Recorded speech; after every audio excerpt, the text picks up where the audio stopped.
നല്ലൊരു തട്ടുകട സ്റ്റൈൽ ഒരു കൊണ്ടാട്ടം എങ്ങനെ ഉണ്ടാക്കാന്നുള്ളത് നോക്കട്ടെ. അത് അടിപൊളി ടേസ്റ്റാണ്. അപ്പോൾ അത് എങ്ങനെ ഉണ്ടാക്കാന്നുള്ളത് വിശദമായിട്ട് കാണിച്ചു തരാം. സൂപ്പർ ആയിട്ടാണ്. 1 കിലോ ചിക്കൻ എടുത്തിട്ടേ അതിലേക്ക് പാകത്തിന് ഉപ്പ് ചേർത്ത് കൊടുക്കുക. ഒരു കോഴിമുട്ട പൊട്ടിച്ചത് ഒഴിക്കുക. ഒരല്പം കോൺഫ്ലവർ ചേർത്ത് കൊടുക്കുക.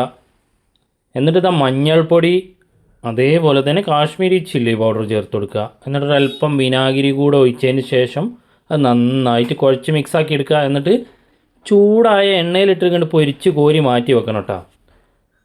ചൂടായ എണ്ണയിലിട്ടിട്ട് 2 ഭാഗവും തിരിച്ച് മറിച്ചിട്ടിട്ട് പൊരിച്ചിട്ട് മാറ്റിയിട്ട് അവിടെ വെക്കുക. നല്ല ഫ്രൈ ആവുമൊന്നും വേണ്ട കേട്ടോ. എന്നിട്ട് ഇതൊരു പാൻ എടുത്തിട്ട് അതിൽ വെളിച്ചെണ്ണ ഒഴിച്ചു കൊടുക്കുക. സൺഫ്ലവർ ഓയിൽ, ഏത് ഓയിലായാലും കുഴപ്പമില്ല കേട്ടോ. അതിലേക്ക് ഇതാ 3 എരിവ് കുറഞ്ഞ പച്ചമുളക് ഇട്ട് കൊടുക്കുക. 1 ടേബിൾ സ്പൂൺ ഇഞ്ചും വെളുത്തുള്ളിയും കൂടെ അരച്ചിട്ട് കൊടുക്കുക. അതൊന്നുകൊണ്ട് മൂത്ത് വരുമ്പോഴേക്ക് 2 ചെറിയ സവാളയും ഒരു പകുതി ക്യാപ്സിക്കും കൂടെ ചെറുതാക്കി അരിഞ്ഞാണ്ട് ചേർത്ത് കൊടുക്കുക.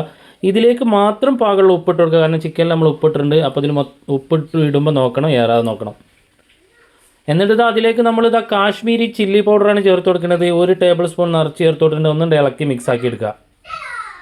എന്നിട്ട് അതിലേക്ക് നമ്മൾ ആദ്യം പൊരിച്ച് മാറ്റി വെച്ച ചിക്കന് അതിലേക്കാണ്ട് ചേർത്ത് കൊടുക്കുക. അതിൻ്റെ മേലെ കൂടി അല്പം ടൊമാറ്റോ സോസ് ഒഴിച്ചു കൊടുക്കുക. അതിലേക്ക് 1 ടേബിൾ സ്പൂൺ നിറച്ച് ചില്ലി ഫ്ലേക്സ് ഇട്ടാൽ നിങ്ങൾക്ക് എരിവ് കൂടുതൽ വേണമെന്നുണ്ടെങ്കിൽ കൂടുതൽ ചേർക്കട്ടോ. എന്നിട്ട് നന്നായിട്ടുണ്ട് ഇളക്കി മിക്സ് ആക്കി എടുക്കുക. ഇത് ഫ്രൈഡ് റൈസിൻ്റെ കൂടെ സൂപ്പർ ഒരു കോമ്പിനേഷൻ ആയിട്ടാ. ഫ്രൈഡ് റൈസിൻ്റെ കൂടെ മാത്രമല്ല, പൊറോട്ടൻ്റെയും ചപ്പാത്തിൻ്റെ ഒക്കെ കൂടെ കൂട്ടി കഴിക്കാൻ പറ്റിയ അടിപൊളി സാധനം.